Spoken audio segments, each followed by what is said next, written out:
My name's Janet, and I've got a story to tell you. I've been married for 30 years now, but let me take you back to the beginning. I grew up with a dad who knew how to make things happen. He ran his own factory, building affordable homes for folks who needed them. When I met Tom, I thought I'd found my happily ever after. We got married young, and my dad, being the generous guy he was, gave us a house as a wedding gift.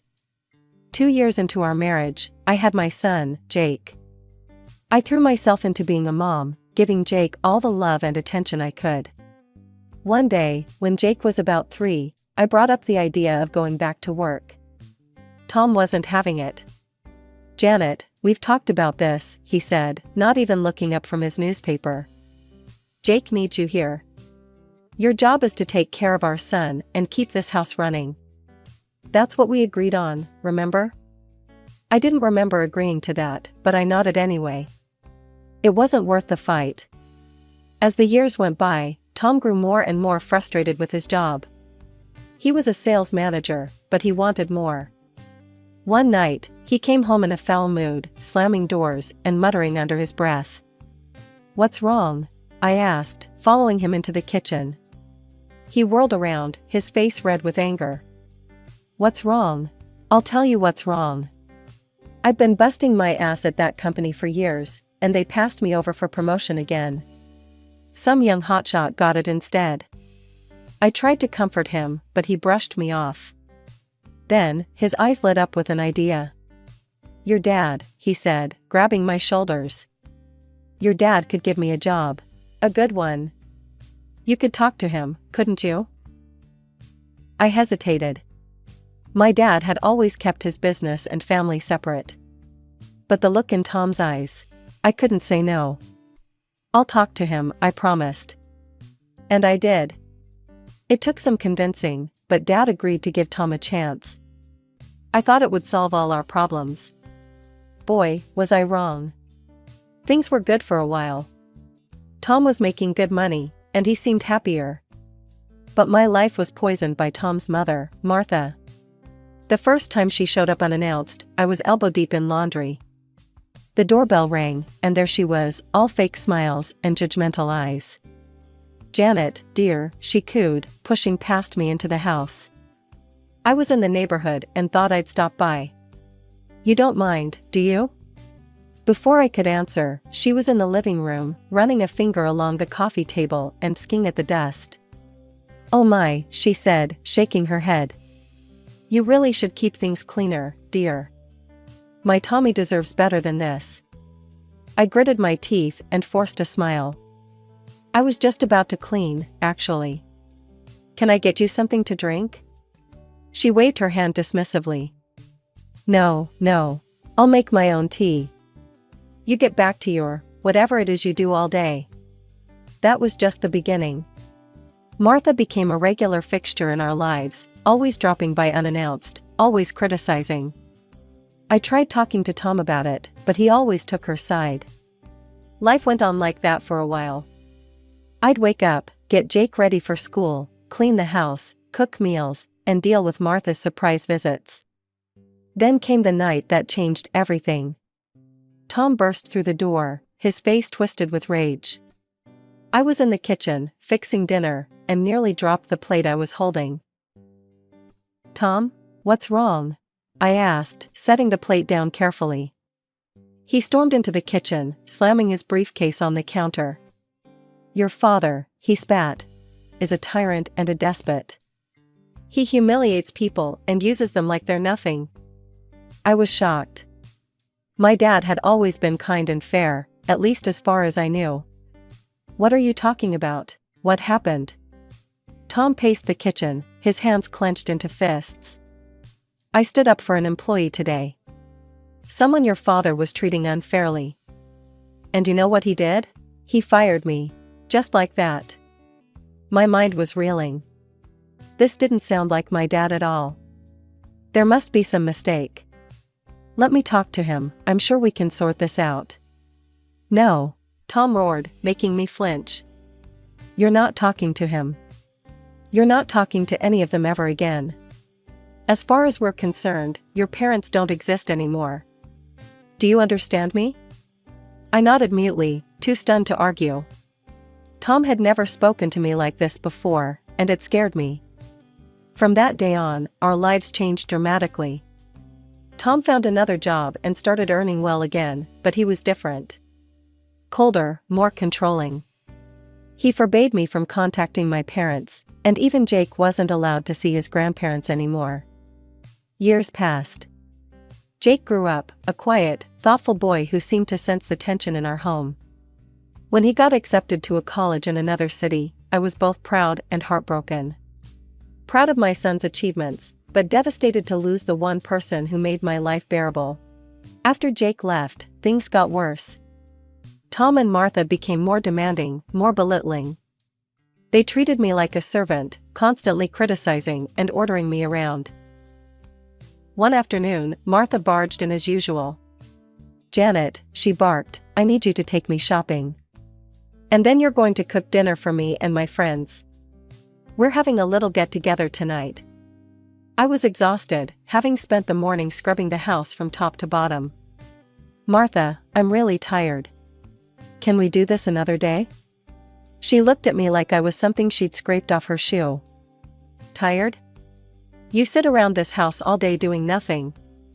Now get your purse, we're leaving in 5 minutes." I wanted to argue, to stand up for myself, but years of submission had worn me down. I got my purse and followed her out the door, hating myself for my weakness. When Tom came home that night, he was furious to find the house in disarray and no dinner ready. "What have you been doing all day?" he demanded. "This place is a mess, and where's my dinner?" I tried to explain about Martha's demands, but he wouldn't hear it. I went to bed that night feeling worthless, wondering how my life had come to this. Little did I know, things were about to take an even more dramatic turn. As the years passed, my life became a suffocating routine of servitude. Tom and Martha, his mother, seemed to take pleasure in belittling me at every turn. I was nothing more than their personal maid, cook, and punching bag for their frustrations. "Janet, these dishes aren't clean enough," Tom would bark, inspecting a plate with exaggerated disgust. "Do them again. And this time, try to be less useless." Martha was no better. She'd sweep into our house unannounced, her critical eyes taking in every imperfection. "Oh dear," she'd say with a dramatic sigh. "I don't know how my Tommy puts up with such a slovenly home. You really should try harder, Janet. A good wife would." Their words cut deep, chipping away at my self-esteem day by day. I felt worthless, trapped in a life I didn't recognize. The worst part was, I was too ashamed to tell anyone. When Jake would call from college, I'd put on a cheery voice. It was easier to pretend when Jake came to visit. Tom would transform into a different person, attentive, kind, even loving. It was like watching a skilled actor take the stage, and it left me feeling more confused and alone than ever. Then, one ordinary Tuesday, my phone rang. The number was unfamiliar, but something made me answer. "Hello?" I said hesitantly. "Janet? Is that you?" The voice on the other end was older, rougher, but unmistakable. My father. My heart raced. I hadn't spoken to him in years. "Dad?" I whispered, glancing around as if Tom might appear at any moment. "Janet, I need to tell you something. It's your mother. She's very ill. The doctors, they're not optimistic." I wanted to rush to her side immediately, but Tom's words echoed in my head. "Your parents don't exist anymore." "I'll try to come see her," I said, hating how weak I sounded. That night, I gathered my courage and approached Tom. "My father called today," I said, my voice barely above a whisper. "My mother is very sick. I'd like to visit her." Tom's face darkened. "Absolutely not. We've been over this, Janet. They're not part of our lives anymore." I retreated, tears stinging my eyes. That night, I cried myself to sleep, feeling more alone than ever. Despite my worry and guilt, I decided not to argue with Tom. I didn't go to see my mother. A year passed, filled with regret and anxiety. Then, another call came. "Janet," my father's voice was hollow this time. Your mother, she's dying. The doctors say it's a matter of days now. This time, I couldn't stay silent.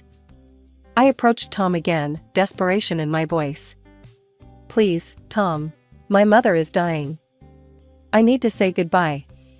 Tom glared at me, his jaw clenched. After what felt like an eternity, he spoke. Fine, he spat. One day. That's all you get. Relief washed over me, mixed with a sadness so deep it threatened to overwhelm me. I called Jake immediately. Jake, honey, I said when he answered, trying to keep my voice steady. Your grandmother is dying. I'm going to see her tomorrow. Will you come with me? There was only a moment's pause before Jake replied. Of course, Mom. I'll be there. The next morning, Jake and I drove to my parents' house. My heart was pounding as we walked in. The house smelled of disinfectant and sadness. My mother lay in a hospital bed in the living room, looking small and frail. When she saw me, her eyes lit up. Janet, she whispered. My baby girl. I rushed to her side, taking her hand in mine. Mom, I'm so sorry. I should have come sooner. Can you ever forgive me? She smiled weakly. There's nothing to forgive, sweetheart. You're here now. We talked for hours. I introduced her to Jake, now a grown man she barely knew. We shared memories, laughed a little, and cried a lot. As the sun began to set, my mother's breathing became labored. I held her hand tightly, and she looked at me one last time. I love you, Janet, she said softly. And then she was gone, slipping away peacefully in my arms. The grief hit me like a physical blow. I cried until I had no tears left, Jake's comforting arm around my shoulders.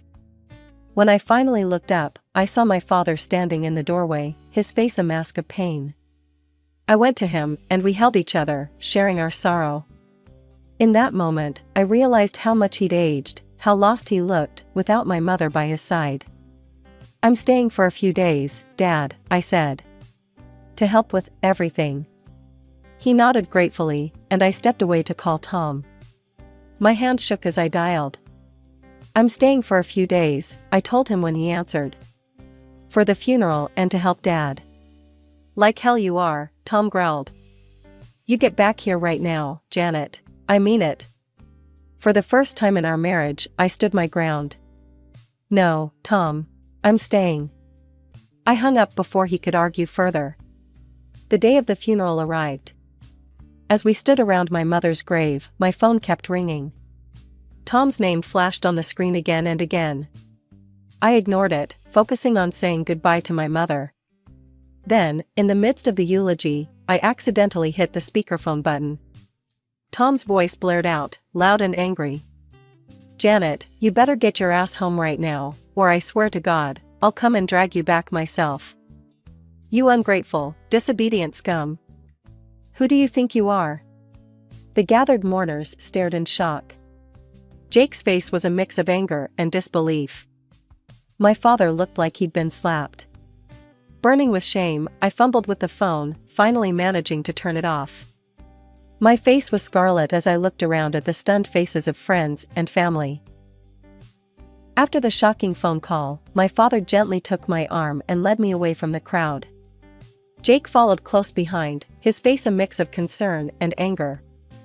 Janet, my father said softly, his eyes searching mine. Does Tom always speak to you like that? I felt the heat rise in my cheeks, shame washing over me. For a moment, I considered lying, maintaining the facade I'd kept up for so long. But looking into my father's kind eyes, I couldn't do it anymore. Yes, I whispered, tears welling up. That's how he usually treats me. Jake's sharp intake of breath made me turn to him. Mom, he said, his voice cracking. I had no idea. I mean, sometimes things seemed off, but I never thought. I nodded, wiping away a tear. You're right, honey. I'm sorry I never told you. My father's face hardened. Janet, listen to me. There's something you need to know about Tom. When he worked for me years ago, I caught him stealing. Not just from the company, but from clients too. I felt like I'd been punched in the gut. What? Dad nodded grimly. He was inflating prices after contracts were signed, adding fake services. He'd overcharge customers and pocket the difference. My mind reeled. All these years, Tom had painted himself as the victim, and I'd believed him. I'd cut off my own parents because of his lies. There's more, my father continued. I recently heard from a friend that Tom's current company is under investigation. They've already found discrepancies and violations. I'd bet my last dollar Tom's behind it all. The pieces were falling into place, years of manipulation and deceit becoming clear. I felt sick to my stomach. Just then, my phone rang again. Tom's name flashed on the screen. With shaking hands, I answered and put it on speaker. Janet, if you don't come home right now, we're through. You hear me? Divorced. Tom's voice was shrill with anger. My mother's birthday is tomorrow, and we're celebrating at our house. You better be here to organize everything and prepare the food. Don't you dare embarrass me. Before I could respond, my father leaned in, a wolfish grin spreading across his face. Don't worry, Tom. Janet will be there. And so will I. We've got a few things to discuss. Jake stepped forward, his jaw set. Count me in too, Mom. It's time we had a family meeting. The day after my mother's funeral, Dad, Jake, and I drove to my house. My stomach was in knots, but I felt stronger with them by my side. As we pulled up, I saw several cars parked outside. We walked in to find the living room full of people. Martha's friends were gathered around, chattering and laughing. Martha herself sat in the center like a queen holding court. When she spotted me, her face twisted into a scowl.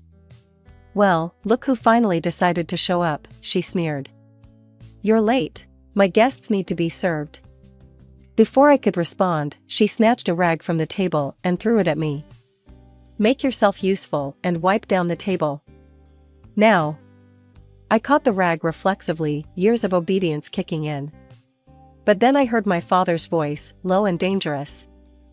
How dare you speak to my daughter that way, he growled, stepping forward. Martha laughed, a harsh, mocking sound. Your daughter? Please. Janet is married now. We're her family, not you. Now get out of our house and stop ruining my birthday. My father's face reddened. Your house? I think you're mistaken, Martha. I own this house. I gave it to Janet as a wedding gift. And I'm telling you all to leave, now. The room fell silent. Martha's mouth opened and closed like a fish out of water. Just then, Tom walked in, his face darkening as he took in the scene. Janet, he snarled. What's going on here? Take your father and get out. You're ruining Mother's party. Something snapped inside me. Years of pent-up frustration and anger came pouring out. I reached into my purse and pulled out an envelope.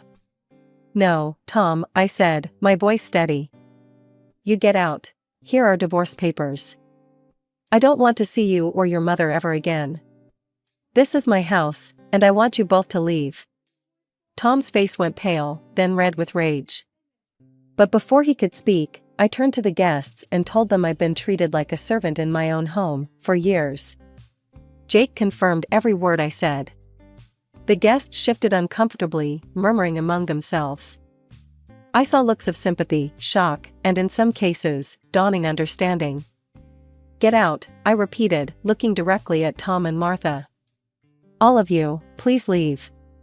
To my surprise, Martha's friends started gathering their things. A few even muttered apologies as they hurried past. Tom and Martha stood frozen, disbelief etched on their faces. This isn't over, Tom hissed as he finally moved towards the door, practically dragging his mother with him. As the door closed behind them, a profound silence fell over the house. Then, slowly, I felt a smile spread across my face. For the first time in years, I felt free. In the weeks following the confrontation at my house, life became a whirlwind of legal meetings and paperwork. I'd barely had time to process everything when news broke about Tom's company. The audit had been completed, and the results were damning. Just as my father had suspected, Tom's fraudulent activities were exposed. The evidence was overwhelming, and Tom was convicted. The judge's words still ring in my ears: "You will no longer be permitted to hold any senior positions in any company." My divorce lawyer, a fierce woman named Sarah, encouraged me to seek compensation. "You've endured years of emotional abuse and humiliation," she said. "You deserve restitution." I was hesitant at first, but Jake and Dad urged me on. In the end, the court agreed. Between the criminal charges and the divorce settlement, Tom found himself buried in debt. It was a strange feeling, knowing the tables had turned so completely. With the divorce finalized and the legal battles behind me, I decided it was time for a fresh start. I sold the house. Too many painful memories lingered there. Dad insisted I move in with him. But the biggest change came when Dad invited me to work with him. "It's time you learned the family business," he said one morning over coffee. "What do you say?" I was terrified at first. I'd been out of the workforce for so long, and Tom's voice in my head kept telling me I was useless. But Dad was patient and encouraging. He showed me the ropes, explained the intricacies of running the affordable housing business he'd built. To my surprise, I took to it like a duck to water. Years of managing a household translated well to project management. My empathy helped in dealing with clients and employees alike. Dad beamed with pride every time I successfully closed a deal or solved a tricky problem. 3 years flew by. Then, on a crisp autumn morning, my world shifted again. Dad passed away in his sleep, peaceful and painless. The grief was overwhelming, but this time I wasn't alone. I had Jake, I had friends, I had a life of my own. As we sorted through Dad's affairs, we discovered he'd left everything to me: the business, the house, all of it. I sat in his office, now mine, looking at the photos on the wall. Mom and Dad on their wedding day. Me as a little girl. Jake's graduation photo. And a new one, Dad and me at the ribbon cutting of our latest housing project. "You've made me so proud," he'd said that day. "You're going to do great things, Janet." Sitting there, I made a silent promise to him. I would continue his legacy, but more than that, I would build my own. The future stretched out before me, full of possibilities I'd never dreamed of just a few years ago. It was a quiet Sunday afternoon when the doorbell rang. I opened the door and felt my blood run cold. There stood Tom, older and a bit more weathered, but with that same manipulative glint in his eye. "Janet," he said, his voice sickly sweet. "I heard about your father. I'm so sorry for your loss." I stood frozen, my hand gripping the doorknob. Tom took my silence as an invitation and stepped closer. "I've been doing a lot of thinking," he continued. "I know I made mistakes. Terrible mistakes. But I've changed. My mother passed away last year, and it made me realize what's truly important in life." He reached for my hand, but I pulled back instinctively. "We could be happy again, Janet," he said, his voice taking on a pleading tone. "There's nothing standing in our way now. We could love each other again, like we used to." For a moment, I was transported back to the scared, submissive woman I used to be. Then, something bubbled up inside me, a laugh. It started small, but grew until I was doubled over, tears in my eyes. Tom's face contorted in confusion, then anger. "What's so funny?" he demanded. I straightened up, wiping my eyes. "You are, Tom. The fact that you think you can waltz back into my life after everything you've done. The fact that you haven't changed at all." His face darkened. "Now listen here, Janet." "No, you listen," I cut him off, my voice steady and strong. "Get out of my house. Forget my address. Forget I exist. Because if you ever show up here again, I'm calling the police." To drive my point home, I pulled out my phone and started dialing. Tom's eyes widened in disbelief. This wasn't the meek Janet he remembered. I watched him storm off, muttering curses under his breath. As I closed the door, I let out a long, calming breath. The encounter left me shaken, but also strangely empowered. I had faced my biggest fear and sent it packing. Just then, my phone buzzed with a text from Jake. "Mom, great news. Sarah's pregnant. You're going to be a grandmother." Joy surged through me, washing away the last remnants of my encounter with Tom. Jake got married 2 years ago, and his wife was a wonderful woman. I called Jake immediately, and we spent an hour excitedly discussing nursery colors and baby names. A few months later, Jake and Sarah moved back to town. "We want our child to grow up near family," Jake explained. I was overjoyed to have them close. Together, we threw ourselves into the family business. Jake's fresh ideas and Sarah's marketing expertise breathed new life into the company. We expanded our affordable housing projects, and soon, our homes were in high demand across the state. As I stood at the construction site of our newest development, watching the frames of future homes rise against the sky, I felt a sense of pride and contentment wash over me. My grandson, little Tommy, gurgled happily in my arms, reaching out to grab at my hard hat. "See that, Tommy?" I said softly. "That's your great-grandpa's legacy. And someday, it'll be yours too." As the sun began to set, casting a warm glow over the construction site, I smiled to myself. This was more than just a business, it was a new chapter, a fresh start, not just for me, but for generations to come. And I was ready for whatever adventures lay ahead.